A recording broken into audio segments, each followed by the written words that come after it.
What's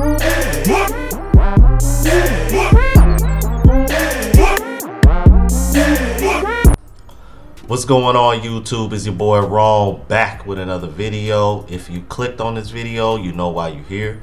On the road to 25K subs by the end of the year. Let's get it. And if you like the music that you hear, click the link. It is in the description. Alright, so without further ado, let's go ahead and jump into it. See, what's going to happen, and a lot of these ladies think, oh, passport bros is, this is just a small percentage. Okay, so those same passport bros, you're right, many of them are going to come back, but they're going to come back with women from other places and other cultures. Yes. And they're not going to run off and live in the mountains. They're going to live right next door to you. So their children and their wife and those children are going to be raised in the culture that predominates that woman's culture. They're not going to go to your black church. They're not going to go to your hair salon. You're not going to be able to interact with them. Their sons are probably not going to date you or your daughters because their mothers are going to say that's not what we want. Matter of fact, I predict, and some brothers on my page agree with me, that in about 10 to 15 years, with all these women from other races and white women also, they're going to start telling their sons, hey, don't date those black American women. Don't bring them in our house because that culture is toxic. It's the same thing your father was running away from. And it's too late now. Hold on. Let me stop this right here. Because even I never thought about it from that angle, man. Like, think about that now. First of all, we only about a minute in, and he already said something that I know a lot of y'all are gonna disagree with, and even I disagree with this. So before I go any further, please do not blow up my comment section with "Don't bring her back here, don't bring her back here, don't bring her back here." I've literally done 2 videos on it, so ain't no need to blow up the comment section about it.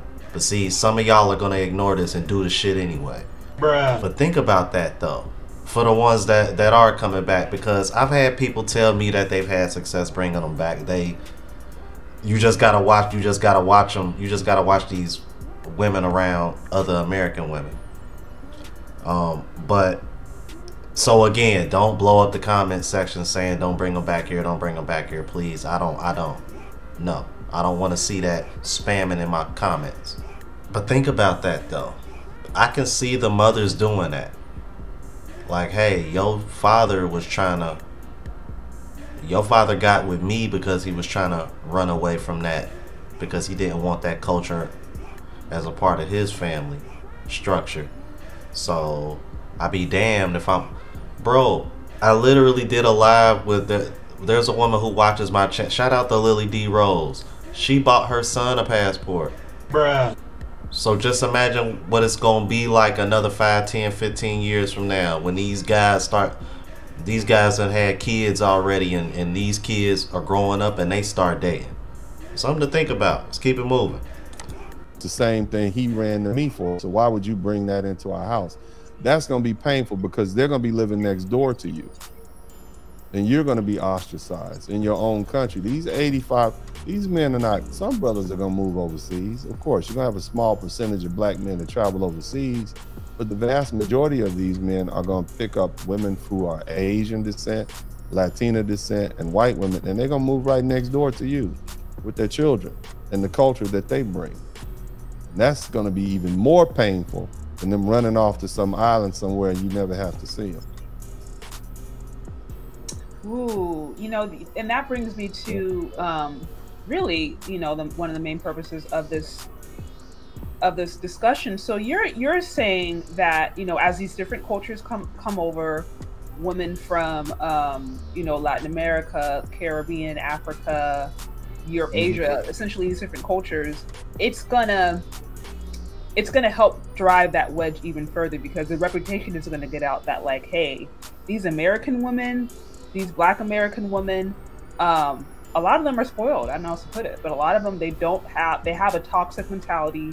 They have a toxic way of looking at life that we don't want you, son, to marry into. This is what you're saying. So yeah, what? I mean, it's. I'm sorry, sister. Go ahead. Go ahead. No, you know, you can go. And now, No, I will say this, you're starting to see it already. Too late now.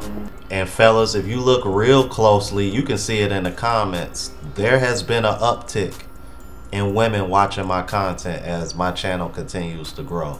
Just saying, man. And I'm talking like women of other nationalities. What I'm saying, I literally got women all across the globe watching me. So they're seeing the same thing we're seeing. This is why when women want to shame the foreign women, I'm like all y'all are doing is making the men that y'all claim y'all don't want even more desirable, because we're the ones that are exposing this and trying to let these other men know that you don't have to accept this and you have options. Let's keep it moving. I was gonna say it's some older black women right now that tell their sons don't marry these young black girls. well, It's older black women from the black community, and that will tell their sons don't marry and don't bring home these hot thoughts that are running around in these streets right now. I don't want any of that in my house. They will tell you that. Matter of fact, I can't see you, just the way in which you carry yourself and your husband. You don't want your, if you had a son, I don't know, you don't want your son marrying some thought that you got to deal with, and you don't know if this is your grandchild or not. oh, of course not. And so Are you kidding? there's a small percentage. Now that used to be the order of the day. That's not the order of the day now. See, now, because of the privity, the ghetto, the as what do they say, as the black redneck mentality that's taken over the black community, that's prevalent. That's the dominant culture. Ghetto, fabulous, hood rat, that's seen as synonymous with black culture. Prior to that, that wasn't it. We were classy, we were black. It was, you know, I'm black, I'm proud. We were an empowered group of people. We went, even the way we dressed, you didn't have men walking around with their pants hanging off their butt, you know, wearing oversized clothes and that sort of thing. Back in the 1920s and 30s, we cared about how we dressed, not because we were trying to please other people, but because we liked the way it made us feel. And I want to stop that right there, because as you guys know, Dennis Sperling was really, really good friends with Kevin Samuels. And one of the things that really bothered me was that you had people who would get on him about the way that he dressed. And I remember him doing a podcast about how men get treated way more, they get treated way better when they wearing a suit versus when they're just wearing street clothes all the time. And that's something that I gotta get better about myself, because I'll be honest with you guys, I don't even own a suit. I mean, I own more, you know, casual, you know, clothes, what have you, man. But for the most part, I pretty much dress like what you see right here, like this is my hoodie from when I went to the gym, man. I'm like, because I wear hoodies when I work out. You know what I mean? Because I like to sweat and it keeps me focused. All right, let's keep it moving. But, you know, there's been a breaking down in the community, and brothers who are now reaching the middle class, and it all goes back to money.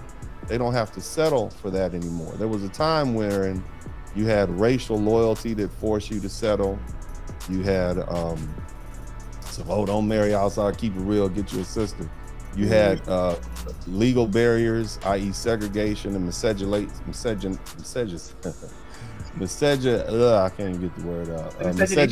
laws that prevented you from marrying out. But it's wide open now. And so, you know, presented with the opportunity, and somebody said this, we had to deal with segregation, but now we have to deal with learning to live with freedom.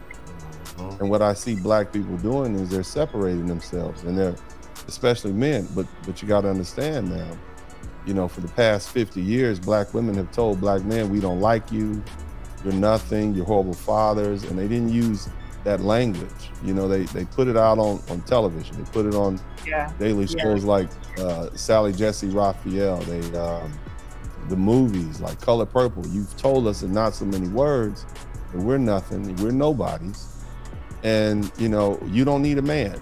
I'm not talking about you particularly, but generally, if you ask around the world what group of women is known for saying I'm strong, independent, and don't need a man, it's not the Irish women, it's not the Pakistani women, No, it's not the Chinese, it's African American women right here in the United States. So what's happening? These young brothers, they took the hint, they got the message.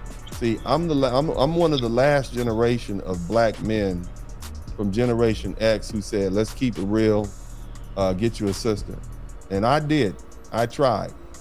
And I realized then with my money and my opportunities, I don't want to deal with that. I don't want to deal with that sort of attitude. I'm not your shrink. I'm not going to deal with the neck rolling.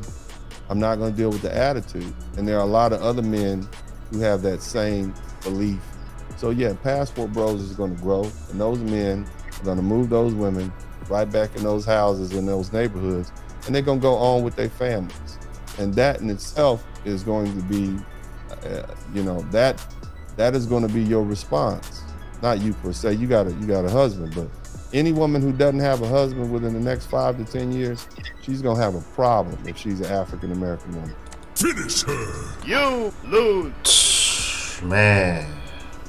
And you know what? I would not be shocked, you know what I mean? Especially with the predictions of the percentage of women that are going to be single by 2030.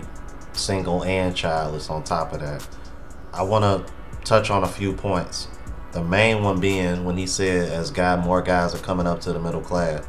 The reason why he brought that up is because if you're a middle class earner, meaning if you're making $40,000 or more, your money stretches in these other countries, meaning you can live pretty well in these other countries, meaning you can provide for a family in these other countries, especially with the business opportunities that are available in these other countries. You got guys going overseas, opening up Airbnbs, teaching English, I mean, whatever the case may be, you know what I mean? YouTube, online businesses, you know what I mean? Or whatever. You know, you got expats all over the world. You know what I mean? And these guys are not making 6-7 figures, but they're doing well for themselves because they know how to manage their money. And because of the US dollar being strong, you can stretch your dollars a little bit more in these other countries and still live a pretty good lifestyle. So I think because of that, this is one of the reasons why you're starting to see so much pushback from women, because men have figured out a loophole to not have to deal with all the BS. Excellent. And these guys don't have to be 6- and 7-figure earners to do it. I think that's what really pisses women off, because you got guys that y'all would consider undesirable that can go to these other countries and get women, let's be honest, that are a better deal than you, because they don't have to deal, they'll have to deal with far less of a headache, and they're getting more out of these women than y'all would if we combined our incomes and live together. And they're not incentivized to divorce like y'all are over here. So even if I was the quote-unquote 6-figure guy that can keep you at home, you're still incentivized to leave, no matter how much I'm doing right. So that's another reason why guys are leaving too. It's just a better deal. Common sense. Y'all let me know what y'all think about this. I thought this was very interesting. Shout out to Shez and Dennis Sperling. Please subscribe to their channels, especially Dennis Sperling, because he was a good friend of Kevin Samuels. And let me know what y'all think about this, alright? If you're new to the platform, please subscribe. OGs, I appreciate the love and support. Make sure y'all hitting that bell notification, that way y'all know when I'm uploading. And hit the like button, because it helps with the algorithm. It helps me reach a broader audience. Until the next video, y'all. Deuces.